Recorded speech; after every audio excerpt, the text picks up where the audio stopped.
আজকের এপিসোডে আমরা দেখব যে কোয়েরির স্লাইড ফাংশনসটা কিভাবে কাজ করে, অর্থাৎ যে কোয়েরির স্লাইড, যে এখানে ধরেন ক্লিক করা হলে এই প্যারাগ্রাফটা স্লাইড হবে, মানে স্লাইড ইন, স্লাইড আপ, এরকম হবে। তো বেসিক্যালি এই ধরনের স্লাইড ফাংশন আমাদের অ্যাকর্ডিয়ন টাইপ যে জিনিসপত্রগুলো আছে ওই ধরনের কিছু যদি আমরা তৈরি করতে চাই তো সেক্ষেত্রে লাগে।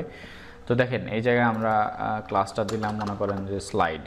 ওকে, আমরা এখানে বাটনটার ক্লাসটা দিলাম হচ্ছে স্লাইড, এবং এইখানে যদি আমরা ক্লিক করি, ওকে, স্লাইডে অন ক্লিক করা হলে আমাদের এই যে পি যেটা আছে সেটা কি হবে, সেটা মনে করেন যে স্লাইড ডাউন হয়ে যাবে। মনে করেন সাপোজ আমরা এখানে, যেহেতু এটা প্রথম অবস্থায়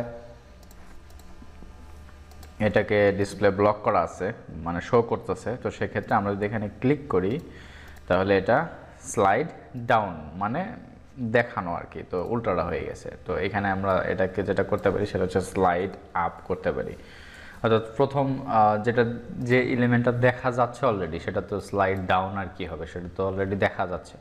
তো এখন যদি আমরা এখানে ক্লিক করি তাহলে দেখেন এটা স্লাইড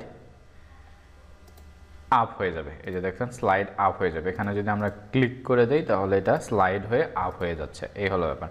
এবং আরেকবার যদি আমরা এখানে স্লাইড আপ না দিয়ে স্লাইড যদি টগল ইউজ করি তাহলে কি হবে, ধরেন একবার স্লাইড আপ হবে আর একবার ডাউন হবে। তো স্লাইড ডাউন যদি করতে চাই তো সেক্ষেত্রে স্লাইড ডাউন লিখলেই আমাদের মনে করেন যে ফাংশনটা কাজ করবে, যদি সেটা কি হয়, ডিসপ্লে কি থাকে, নান থাকে।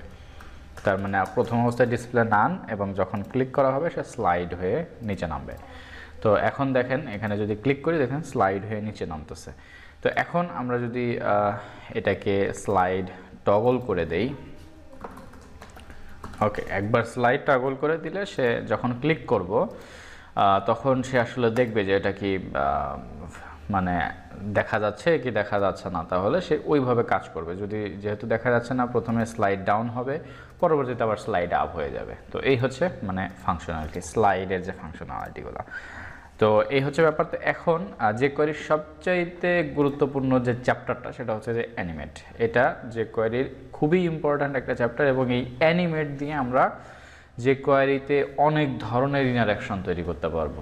তো যে কোয়েরির এই অ্যানিমেশনটা আমরা নেক্সট এপিসোড থেকে শেখা শুরু করব, এবং